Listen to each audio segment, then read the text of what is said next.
Really nice to have some of y'all already waiting here for me. How cool is that?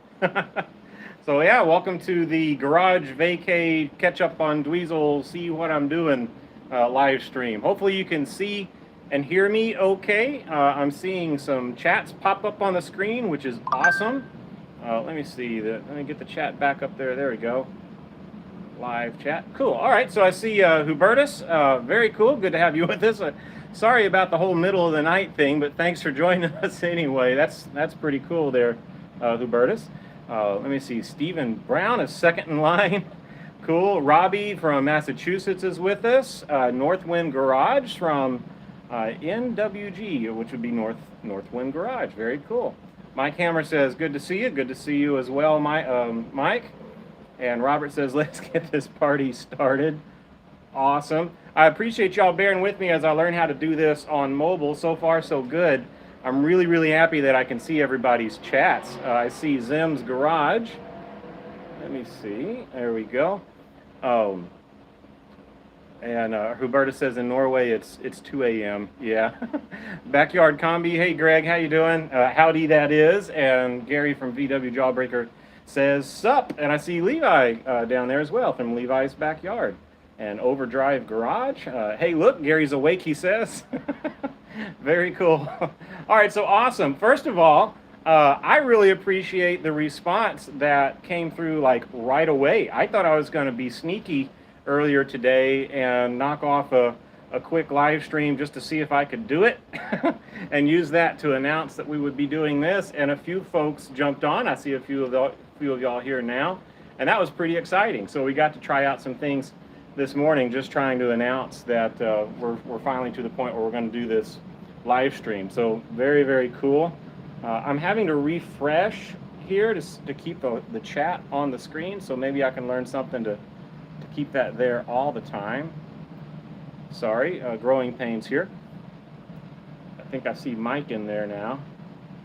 I'm sorry, Matthew. Hey, Matthew, how you doing? And Thomas Henry from Tampa, not too far away, just to the west of me. I'm here in Central Florida.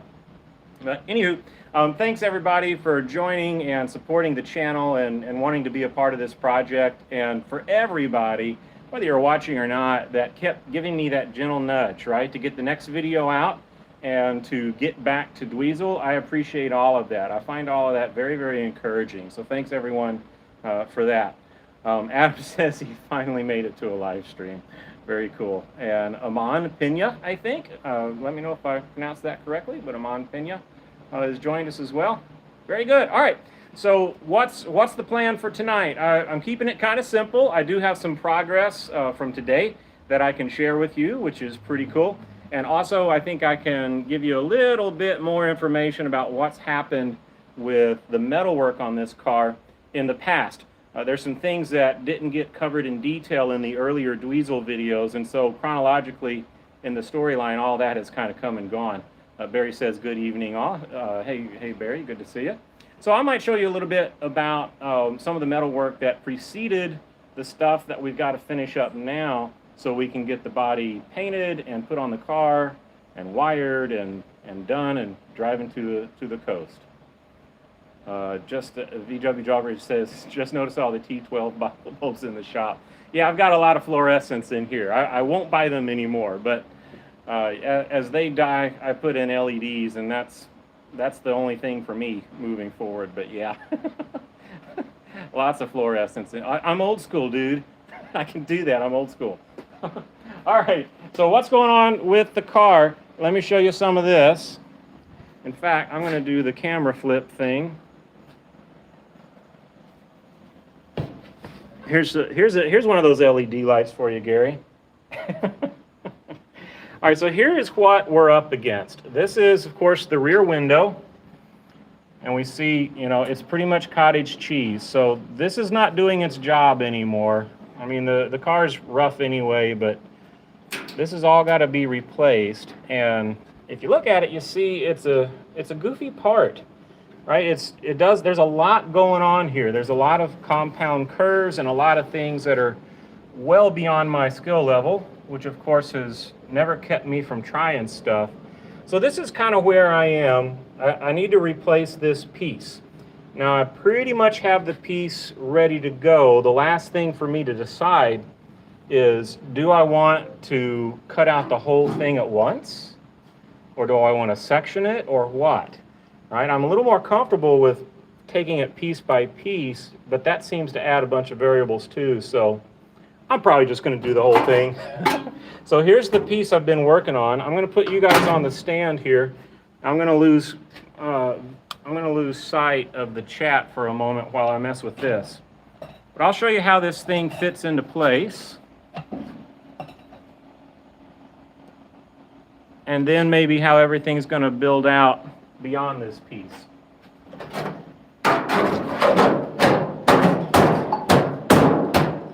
So I did this piece like in pieces, like 5 or 6 pieces all welded together here. Maybe somebody a little bit more skilled than me could have done it all in one piece, but this is what worked for me. The parts that were most challenging was over in here. The metal will just stretch so much, you know. And once I got it all welded together, this is what I showed earlier today briefly, was there was a big gap here. And so I think I've gotten the wings here curled around to be pretty much flush with this piece. And so a little bit more hammering and I think I'll be ready to go. Pretty much the same situation over here on this side, but I've gotten it tucked up in there a little bit better than it was. So that's kind of the next step, I guess, is to get the courage to cut out everything underneath this new patch piece and weld in this one. The thing that I'm concerned about is how floppy it all gets. This contour up here is of course important to sealing the rear window, and I may have already messed that up. I really don't know, but that's the part that I'm concerned about, because if this stuff moves around and I don't get it back in exactly like it was, that rear window is not going to seal. Now I think I saw an interesting question on chat just briefly there. Greg says, possible to turn the phone sideways? Yeah, kind of a point of contention there, Greg. I would prefer widescreen too. In the testing so far, I haven't figured out how to flip the camera. So let me do that right now. Right, I can't, this is me and my bug. I can't do that when I'm in landscape mode. And obviously that's kind of helpful here as I talk to you and then flip it around to the other way. So if I can figure that out, or if somebody knows, let me know, because I would prefer a widescreen thing too. Let me see. Oh, well, thank you, Whitetail Rancher. Hey, you said something. You told me earlier today that you were going to say anything. I thought I was going to have to call you out. But thank you. I appreciate that. Very cool. All right. So let me turn the camera back around on the pretty stuff, not me here. So that's kind of where I am, right? So I think that's what I'm going to do tomorrow. I'll get all the courage up to mark this thing, cut it out, and just see what happens. I do believe I'll put a brace somewhere from here over to here, just in case things start to move in and out. That would actually be quite the disaster. So kind of like we do when we're doing A-pillars and heater channels and stuff, I think I'm going to put a brace across there. Just weld something in, just some scrap steel, and hope that helps keep everything in place. Yeah, here we go again, Greg, right? I'm backing way up. I'm all the way up to the dash of the car now so that you can see see the whole thing. So, all right, Gorilla live stream here. All right, I'm going to catch up on chat, and then I got something else I'd like to show everybody.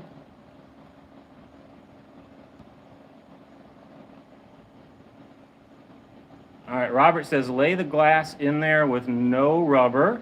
It should lay flat on the opening. Yeah, good tip there, Robert. I didn't know that. I have done it both ways. I've put the glass in there alone, which makes me very nervous, and then I put it in there with the rubber on it. In both cases, Robert, maybe you have some input here. It was great all the way around, except here.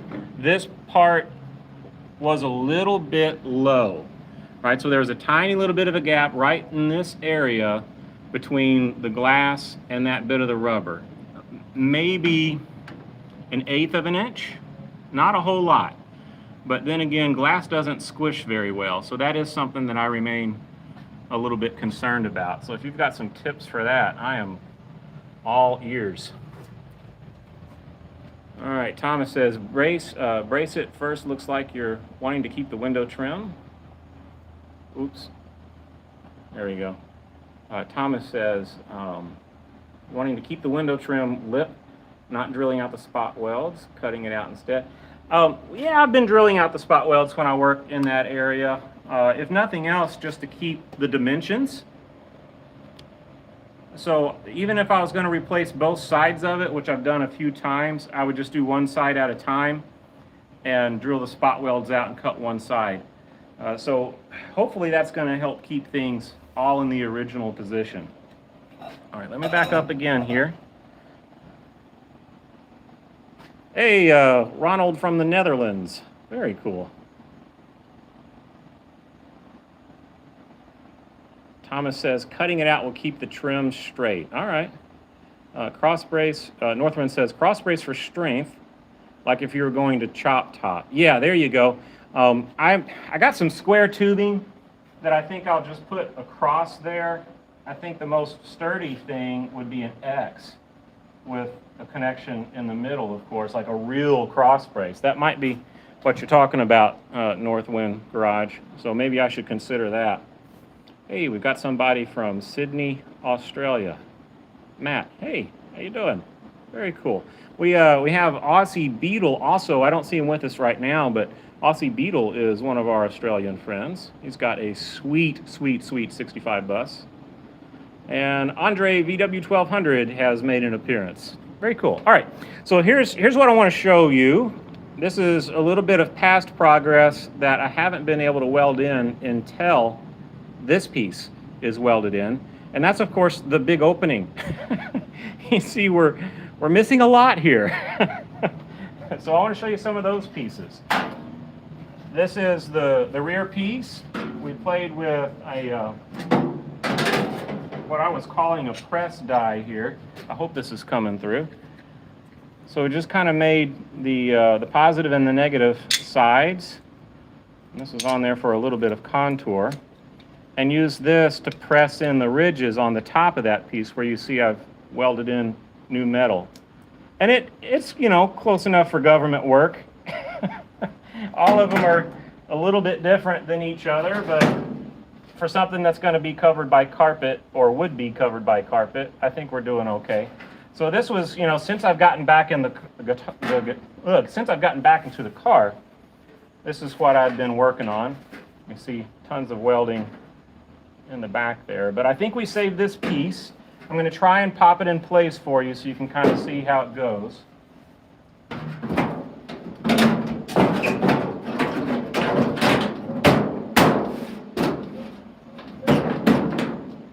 Something more or less like that. Starting to look a little bit more like a car once those are in there. Matt asks, hey Andre, good to see you too. Matt asks, how did I apply the pressure? That's a great question, Matt. I used a vise. I have an old pole vise, but I think any vise would work. So I just squeezed it in that vise one at a time, and the sheet metal was thin enough that was enough pressure. Like I could get the leverage I needed to smush it all the way down into the press die. Of course, alignment was a little bit of a variable there, but it did work for me okay, Matt. And I used the existing ones, like the press die is a little longer than the part that I needed to press. So I used the existing ones to get things lined up a little bit. So that's a technique that probably would have only worked in this situation. A bead roller would have been the most appropriate thing for this. But I don't have anything that would bead roll that much metal, I don't think. It's a pretty deep and wide imprint there. But yeah, I hope that answered your question, Matt. Yeah, very cool. Awesome comments tonight, everyone. I appreciate all this. Let me see. Barry says, oh, about the video. Some allow you to lock into the format? Yeah, that would be cool. As long as I can switch cameras once I've locked into it. So definitely something for me to look into. There was another thing that I'd like to do. Oh yeah, I'd like to be able to share pictures and stuff, like screen share. I think the YouTube only, like the native YouTube live streaming stuff, doesn't include that yet. You can stream games, but I haven't figured out how I can like share a picture from earlier in the day or something, right? Let me catch up and I'll show you one more big surprise here. Steven asks, what video equipment am I using to get a landscape view? Well, I'm just doing this on my phone. That's kind of part of the idea here is to, let me just talk to y'all for a second. I'll do the camera flip thing again. There you go. Whoops. Cool. All right. Yeah. Interesting setting. But part of the idea behind this live stream is to keep me really busy, which it's doing, and that's great. That's just what we want. And to kind of trial by fire, there's some stuff that I'd like to share with y'all that is channel related that I think would be best done in a live format on the spot. So away from my computer, away from any editing, which, you know, I enjoy the editing and that's great, but if it's a live thing, right, not gonna do any editing. So if I can just do like a man on the street thing, if I can get good at holding this gimbal and this phone and keeping up with everybody and pointing the camera the right way and stuff, then that's gonna be awesome because that's gonna open some more up for us. Shows, maybe a cruise or two, that kind of thing, right? So hopefully, just this phone here is going to do it for me. And of course, to get landscape view, I just rotate the phone. With YouTube, I have to make that decision right up front. And once I've done that in some of my tests, I no longer have the ability to flip the phone sideways. I guess there's some situations where that would be okay, but in situations like right now, I need to go back and forth. So it's landscape until I figure that out. But yeah, very cool. I appreciate all the kudos, everyone. That is awesome. Thomas says I could use this panel to help support it. Yep, that's true, but here's one of the things. I would have loved to have already, let me flip you back around here. I would have loved to have already welded this in, and the next thing that I'm gonna show you, that would have been great. Obviously, that's the support the car was designed with, but this piece extends beyond it. In fact, this piece is welded to this piece, so this piece is gonna have to be right before I can weld this one in. The spot welds are accessible from the rear. So I'm kind of a few layers deep just because of the way that the car is assembled, and it's leaving me exposed to this vulnerability with the weakness of the car. But I don't know, we'll figure it out, but good thinking, y'all.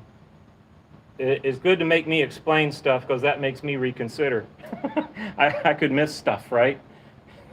Mike says he thinks I need a camera girl. That would be all right. You know what would really be great is a moderator that could keep me informed on chat and so on.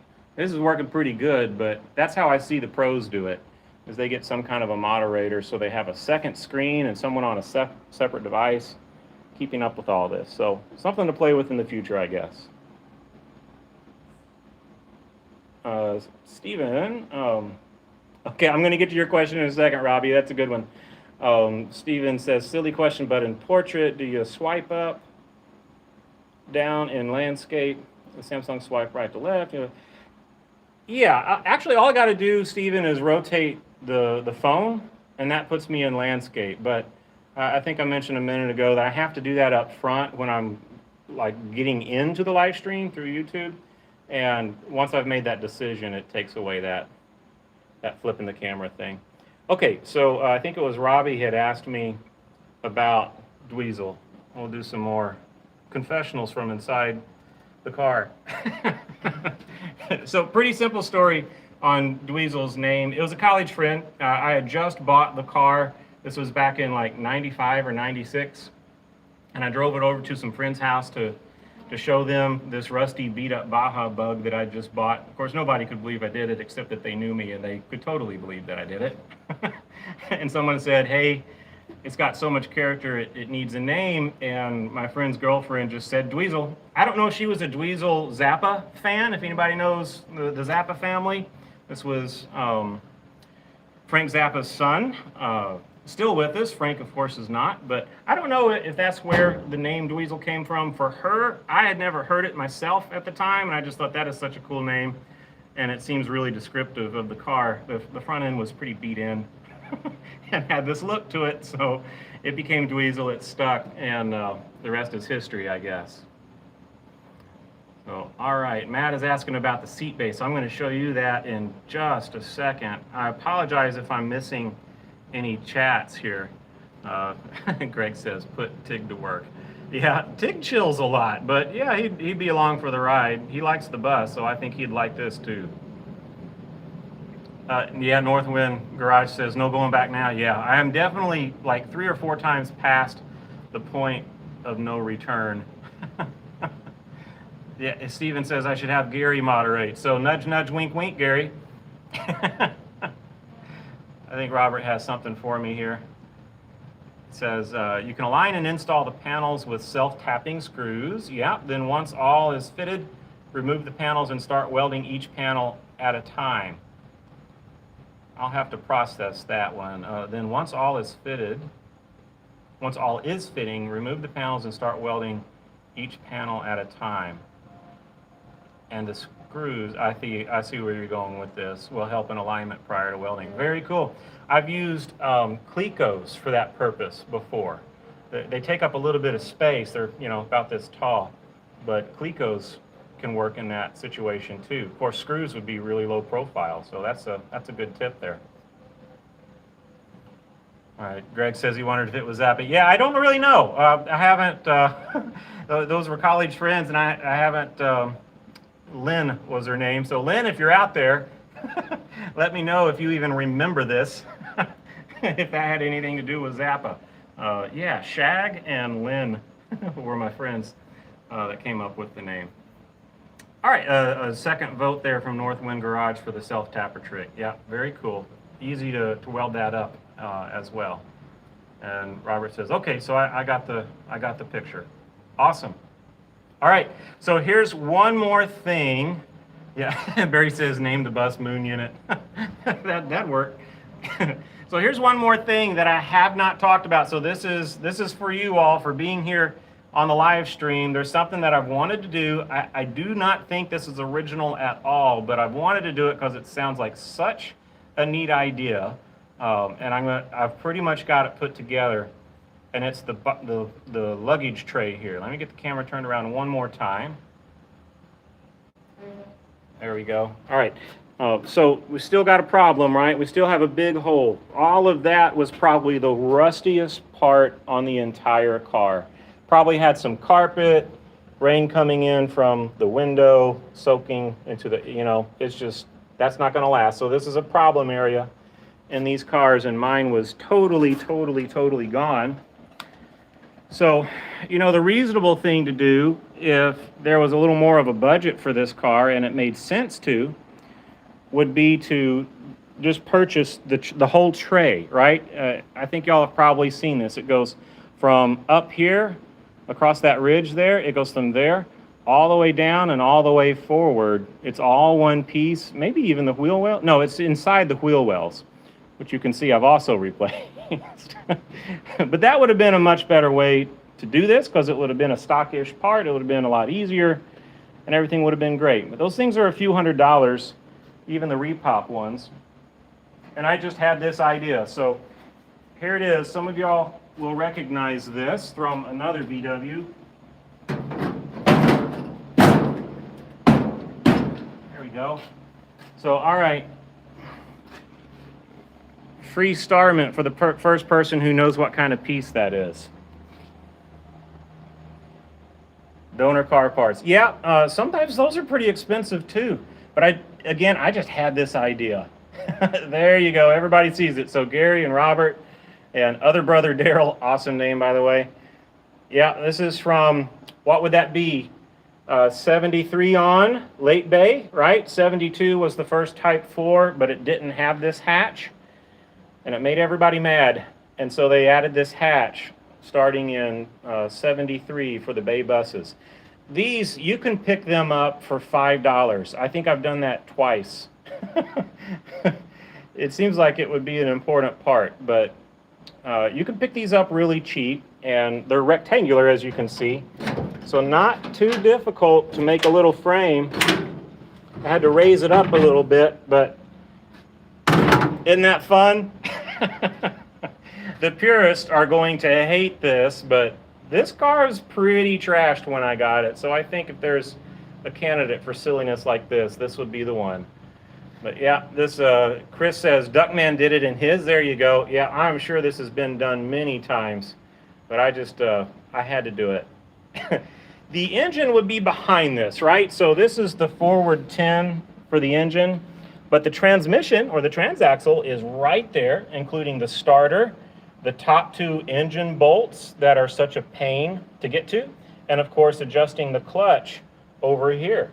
So for some instances, it'll be really, really handy. Is it worth doing? Probably not, especially if that area in your car is in good shape. Just leave it alone, it's fine. Mine was trashed, so I figured, hey, this is my chance, I'll do something kind of fun. Who wouldn't want a secret hatch in their car, right? So there you go, I've got a secret hatch in Dweezil. Yeah, Gary says the starter swap and clutch adjustments super easy like this. Yeah, Matt says I'll thank myself every time I take the engine out. I don't know if an engine pull is going to be any easier than maybe like a handrail would be easier, but with this access, and I'm going to leave the back of the car in Baja mode. Let me get this back in. There you go. So yeah, engine swaps or engine pulls will be super, super easy in this car with all of this access. All right, let me climb out of the car here. But there you go. There's a look at the, probably sounds different with me standing out here. There's a look at the car with these pieces installed. So hopefully we can get there, I don't know, this weekend would be great. But all right. Gary says we can be Baja brothers. Absolutely, man. We're already brothers. We can be Baja brothers. VW brothers, that is. So very good. All right, Hubertus says it's from a T3 25 cover over the engine. Oh, okay. So the Vanagons must have had a similar hatch in those. Nice. Greg asked, will it just sit in place or with hinges? A little bit of both. It's got some tabs. Let me see if I can get you a close-up of that, Greg. These are the stock tabs here. And so that's angle iron back there, and I just cut a slot. And of course there's one on the other side. So it's not like a full-on hinge like with a pin in it, but that's what holds the rear. And then of course the front has those handy dandy latches there. Let's see if I can show you from underneath. So here's the latches. And you can't really see the tabs. They're above some of the frame. But yeah, that's just an angle iron frame all the way around. And I had to build some things up here to get things to be nice and tight, but it really wasn't all that tough. It's kind of cool. That's right, Matthew. I do not want that to rattle. No way. The RV rattles, can't do anything about that, but this car I do not want to rattle. I want everything to be nice and tight. Thomas says, stating the obvious, exactly fit the panels, drill holes, put in the screws, make sure the fitment is correct, disassemble and weld each panel in the right order. Yep, that ought to work for me. Yes, good question. Stephen asked about the engine fumes. As I have it there now, there's no seal, but that hatch does have, I just grabbed this from the workbench, it does use this seal, and I made sure to leave room for it in that frame. So I'll glue this down once the frame is painted, and it'll actually have the stock seal all the way around. There's kind of a rounded ridge underneath that hatch that takes care of that issue. Let me bring the camera back around here. So there you go. So yeah, good question. Definitely don't want any engine fumes coming in the car. They really should be behind that, but we know better, right? These are old cars after all. Yep, other brother Dell says a gasket will keep it from rattling. That'll definitely help. I've got a pretty tight fit as it is, but I think that will definitely help. I keep having to bring the chat back up. I'm gonna have to figure out how to just keep it on the screen all the time. Andre says that's a good idea for the 65 bus. Ooh, yeah, it'd be handy. To each their own, right? Oh, if it's in good shape, I'd probably avoid it. But it's whatever you want to do. It's your car, right? But yeah, cool. All right, that was the stuff that I wanted to show you. I consider all of these live streams to be Ask Me Anythings, and we've been doing a great job of that today. So I appreciate all the questions and all the hints and tips and tricks for me to consider moving forward. If anybody wants to see it, I can show you some of the historical metal work that's gone on with this car previous to what we're working on now. So there's actually been some pretty big things that have happened that I can share with you. And I want to make sure that I'm all caught up on questions here. Hey, thanks, Matthew. Yeah, hit the like button. If you got pockets full of money, there is a super chat option as well. Nudge, nudge, wink, wink. But I appreciate that, Matthew. Thanks for asking everybody to hit the like button. That always helps. But very cool. Okay, so Gary says, show us. All right, very good. Also, I think Greg asked about paint. Not totally decided, but just to put it on record, I guess, I almost pointed to something you can't see. I like this body line here, and I like two-tone. So that may give you an idea on which direction I'm going. I like black, as you can see in the color of t-shirts I'm always wearing. But I think from here down would look cool black, and from here up, maybe something else. I'm actually kind of liking this look a little bit. It's a little rough, but so that's kind of what I'm thinking. I don't know to what extent or if that's anywhere close to practical, but yeah, I haven't totally decided on paint. I do want to preserve it, so I don't want to do anything too silly with, you know, the rat rod and bare metal and all that. I want it to be preserved. I don't want it to be rusty. So not totally sure there, Greg, but I've got a couple of ideas. Northwind Garage says, make it your own. I hear you, man. I guess the crazy thing that I want to do comes after this. Like if I could pull this off, here's those spot welds, by the way. The spot welds for the package tray.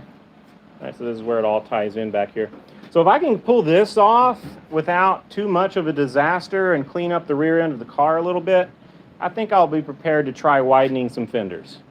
You'll see that I've got some big tires, not huge, but big-ish tires on the chassis, and I like a full fendered look for this car. And so if I can widen some old beat-up stock fenders, that would be a pretty cool thing to do as far as custom is concerned. Oh, Andy says, thanks for the content. That's very cool, man. I appreciate that. Watches the Vandemic videos over and over. I'll have to admit that I do too. But I appreciate that, Andy. That's pretty awesome. Steven says something about being hit. I don't know. Did you pick up on this? All right, this car has had a lot of drama in its past, but there was, I think, well, I know that it rolled, and I think this fender took the brunt of it, so this is going to have to be pulled out. The damage is here too.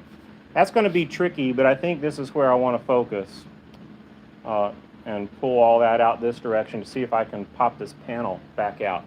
But up here, this was all smushed in. So here's a little bit of the history, a little bit of cobwebs, but this was all smushed in here. And so a long time ago, I did that metal work. You can kind of see here where I'd cut out this piece to get to it, and eventually had the opportunity to weld it back in. But yeah, the car had kind of a hard life before I got it. It probably was not worth doing all this work to when I got it, but I did it. Thomas says red and black two-tone looks good too. Oh, hey, look at that, Matt. Thank you so much. He says, as a videographer and a Beetle enthusiast, I your videos from content to editing style. Have a coffee on me. Well, I'll do that, Matt. I'll think about you too. So I appreciate that. Thanks so much for the super chat. I think that's the second one that I've ever gotten, but that's pretty awesome. All right.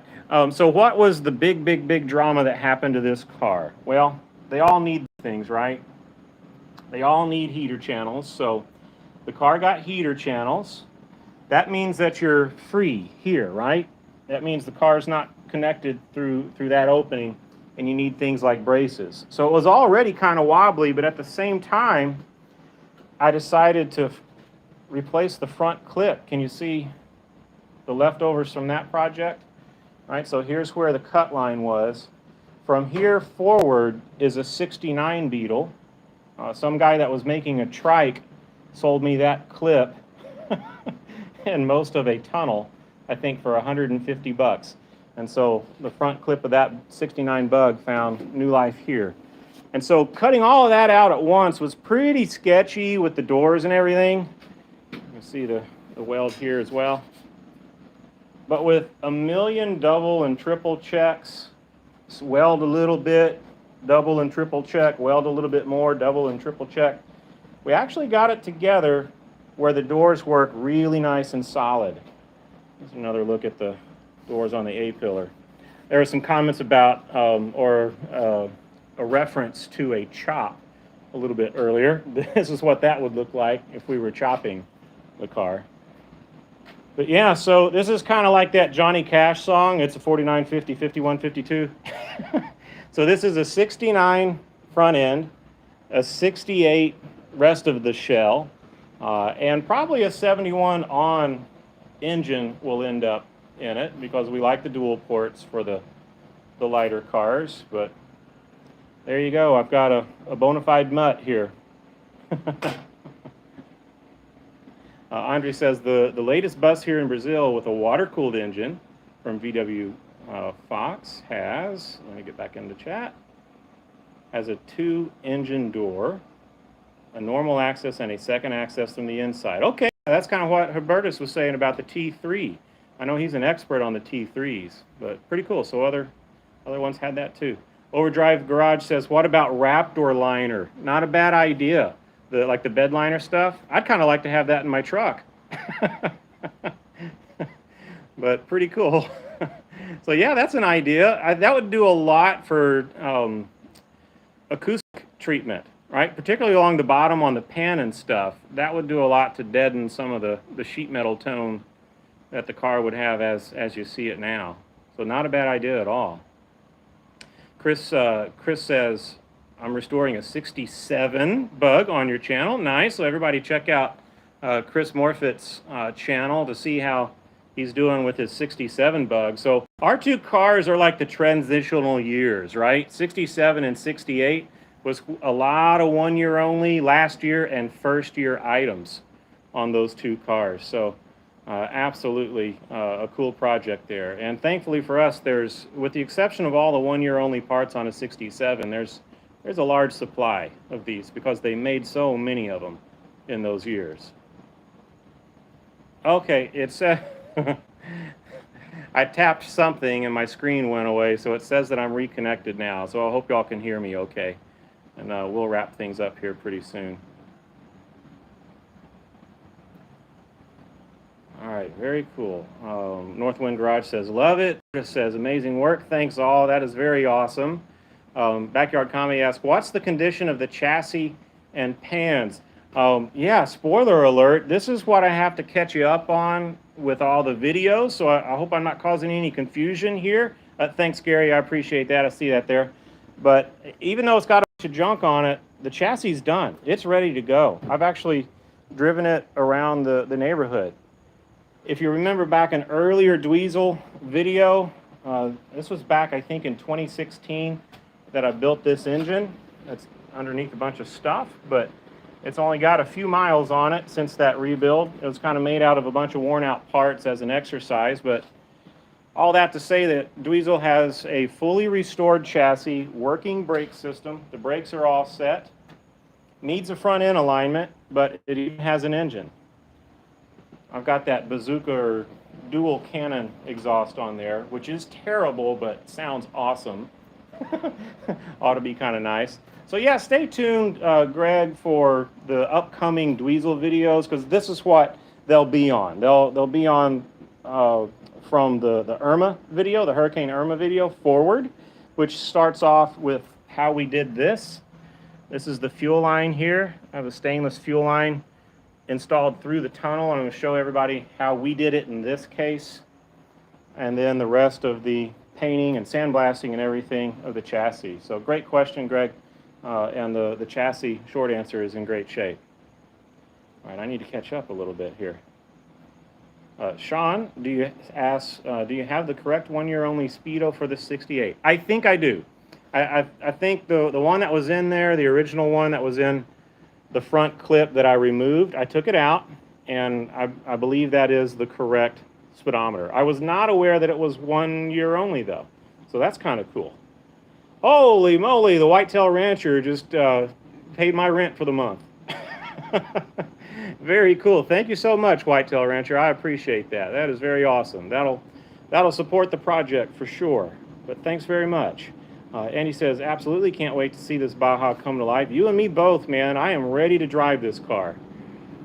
He says, I wish I had your garage. Yeah, you know, you use what you've got, right? And before you know it, you can turn something ordinary into something useful. So I'm sure you're quite ingenious with what you've got to work with and get it done. But I am grateful for the shop that has materialized here.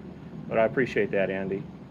Fix It Scotty, hey man, how you doing? One of our VW runners for sure. Says he just missed the action. That's all right. You're joining us now. It's good to see you. Aman says I have a 78 Beetle. Very cool. I should probably turn the camera around at this point. That is the next to last year for most of us. I know they kept making Beetles past that, but as far as the United States is concerned, we usually consider 79 to be one of the last years though. So a late Beetle. And you're in Brazil. Very cool. All right. Yeah, glad to have you. Backyard Combi says, congrats on 1K for Scotty. That's a big milestone. Very cool. Overdrive Garage asks if that is a 67 transaxle. I actually have a follow-up question. It has a backup light. I know that was the 67 was the first year for a backup light on the Splitties. I'm not sure if that distinguishes the 67 Beetles from the 68 Beetles, but if that helps at all, this transaxle came in the car. It's probably really beat up, although it still works, and it has the reversing switch on it for the backup light. So I'm not sure if that answers your question or not. I'm not sure if it's indeed a 67. Yeah, Gary, no problem calling me out because you're exactly right. I am way behind on zeros, on videos for Dweezil. Got a little distracted with the Project Vandemic, I guess, and I just, you know, I'm kind of slow. But yeah, that was 2017. It's embarrassing. But that's how far back I have to catch everybody up on Dweezil as far as videos are concerned. Thomas asks, so you're keeping this as a Baja? Yes-ish. In the rear, I'm going to keep it as a Baja. I don't think I'm going to lift it at all, so I'm not going to like deck it out as a hardcore off-road car, although I think it'll have a pretty cool stance. I don't know that I'm going to put dirt tires on it or anything, because I just think my use will be kind of daily stuff on the road, and I like the Baja look. I actually have 2 rear clips for this car. One that's appropriate for the car, and one that's not. It's a little bit earlier of a clip. I kind of like that look, but I think I've decided to maybe put those in a swap meet or something once the car is fully done and all the decisions have been made, and just have an open Baja. The front, however, will be full fenders. It's got the full clip, full hood and everything, so the front's not exactly Baja'd out. It'll be interesting. It'll be an interesting mix, I think, and hopefully it'll look kind of cool. All right, awesome questions, everybody. I love this. Mike asks, where's the doghouse for the dual port? Yeah, no doghouse cooler on this one. The case that I used actually came from a 68 bus that had a single oil relief in it. And I knew that I was using not the best parts for this engine, and I had some of those non-doghouse fan shrouds laying around, so I thought, okay, this is the place to use it. And I used I got garage head here. I used the non-doghouse shroud for that engine. So yeah, number 3 is going to be hurting. It's going to be getting that hot oil right out of the oil cooler over there for anybody that is familiar with what that means. So yeah, gonna have to disappoint you on that one, Mike.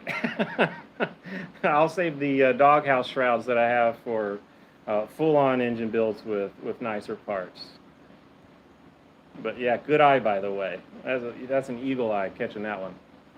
All right, Overdrive Garage says 67 was the only year of the 5 on 205 millimeter bolt pattern with the wider axles. Okay, this is a 4-lug with, I believe, the long axles. I think this is the one that everybody likes to lower their splitty bus with. They can't have it. It's in my car. And this is, of course, 4-lug, being 68 being the first year of that. So thanks for the clarification, Overdrive Garage. Whitetail Rancher says, I'm sorry, I couldn't figure out how to do that with that. No worries. I'm glad I saw it. So I appreciate that once again. Very, very cool support there. All right, Robert says, what style are you going for? All Baja or rat rod, raised or lowered? Okay, in order, kind of a street Baja thing, not like a lowered street Baja thing. So there's actually the third question is, I'm going to leave it stock height, I believe. And the rear will be Baja. It'll all kind of be ratty, although I'm not necessarily going for a rat rod look. It's just going to end up a little bit rough around the edges, I think. So a little bit of all of that, with the exception of having probably a stock height. But yeah, excellent question there. Stephen Brown says, slow and steady wins the race. Yeah, that's that's how I do it. I don't know if I always win, but yep. Overdrive Garage says, so it's a mutt. In every sense of the word, this car is a mutt. I may be disappointing some folks with this, but this is kind of it's your car, do your thing. I'm going to do the early conversion with the fenders. So I've got some early fenders for the front. The rear is not going to matter because that's going to end up being a little bit hacked up anyway. But hey, Rob, how you doing, man? So yeah, mutt with a capital mutt and early fenders on the front because I think those look so cool, and why not at this point, right? So very cool. Got some folks saying hey to each other. That's awesome. Overdrive Garage says make it slammed in the front and lift it in the rear. Very tempting, like the old drag car stance, right? Not the what do they call it? The drag cars that are way up in the front. I can't believe I'm blanking on this one. The other way, right? The traditional dragster with the rake to it. I don't know. It'd probably look pretty cool that way. Maybe just one of those, right? Maybe crank it up a little bit in the back, or maybe lower it just a little bit in the front. But yeah, I think that'd be a pretty mean look. Adam says, keep up the good work. I'll certainly try, man. I certainly have a lot of encouragement to do so. So it's awesome to have you all with me. Gary says, you have the same 68 trans that I'm having built for the 60. Nice. All right. So, yeah, we'll be able to share parts or something, right? There it is. Oops, there it is in the background there. Gassers. Thank you, Stephen. Those are the ones that are really tall in the front. I think that had something to do with weight transfer and getting traction and stuff. But someone who knows more about drag racing than me would have to answer that one. Very cool. Robbie says, let's hear the engine. You know, there's a few things to hook up on it, but it's not too far from that. So, I don't know. I'm feeling like this is going well, meaning maybe we'll do some more of these, and I think that would be a fun thing to do live for sure. So maybe in the next one or the next one or the next one, we'll crank up the engine for you. It does sound pretty cool. With probably not going to translate over a phone very well, but it does sound pretty cool, and that'd be a lot of fun to do. So yeah, we may crank that engine in one of these live streams. So good idea. Gassers. Everybody's saying gassers. Yep. Awesome. I totally blanked out on that one. Yeah, our buddy Greg isn't feeling all that great. And he's stuck. He can offer this information himself, but I know there was something really cool that he was going to be able to do tonight, and couldn't make it, and so we're all thinking about him. Hope that you feel better soon. Greg from Backyard Combi, if y'all haven't checked him out, definitely do that. Give him a like and watch a couple of videos and subscribe if you hadn't. Help him feel a little bit better because he's feeling kind of crummy today. All right, very cool. All right, so here's I guess the last thing for us to cover. I appreciate everybody sticking with us here. We've gone way longer than I ever thought we would, but I really enjoy spending the time with you, so this has been awesome. I think we'll do this again. What kind of appetite do y'all have for this kind of a thing? I'm going to be doing this garage vacation thing for, well, 7 days, all the way through next Thursday. I could do daily stuff. I could do every other day. I'm in the Central Florida area, and there's something going on in Daytona this week. If I could figure out how to take y'all with me, that would be kind of fun. So if y'all are up for some more of this stuff, I'll figure out opportunities to do more in the next few days here. Robert says all 7 days. Okay. Greg says do it again soon. Cool. This keeps us off the street. Stephen Brown says, don't you have a video of you booting around the house on that chassis, or am I thinking of someone else? Probably both. There is an early Dweezil video where I'm driving the car. The body was on for those clips. But yeah, there's an early Dweezil video that shows me driving the car around the yard like a lunatic. And so yeah, there it is. So I don't think I measure up to the stones, Greg, but we're trying. That would have been so cool if you had been able to go. But I appreciate your concern for others and your own health and making what's probably the right decision. Steven says, you may not get any work done if you do this daily. That's true. It would take a little bit of time. Everything takes a little bit of time. You can't say yes to one thing without saying no to something else, right? But you guys are worth it. Northman says, you're good at this. Keep it up. All right. Yeah, we'll do some more of this stuff.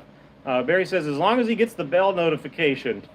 Yeah, you know, the thing that I can do in that regard is to get the live stream scheduled soon enough, and then I think there's time for the system to work. But as I understand it, YouTube does not send out a notification to every person that has signed up for it. The algorithm decides how many notifications they should send out, so they meter that a little bit, and there's a chance that you wouldn't get a notification. I don't claim to know exactly how the algorithm works, but they've got some stuff figured out.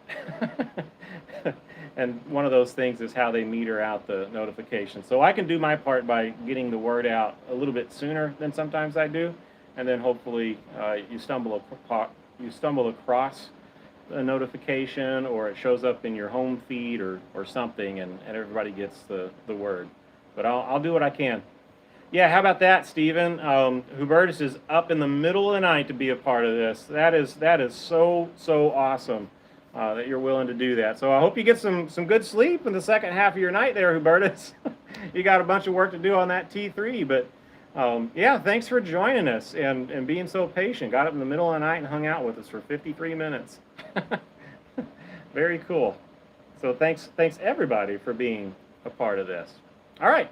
Let's go ahead and knock off for the night. I'm going to stare at my metal panel here a little bit longer and see if I can get the courage up to maybe cut a big hole and start welding things in. I'll ponder some of these awesome tips that I've gotten from y'all tonight as well, with the sheet metal screws and doing the panels one at a time.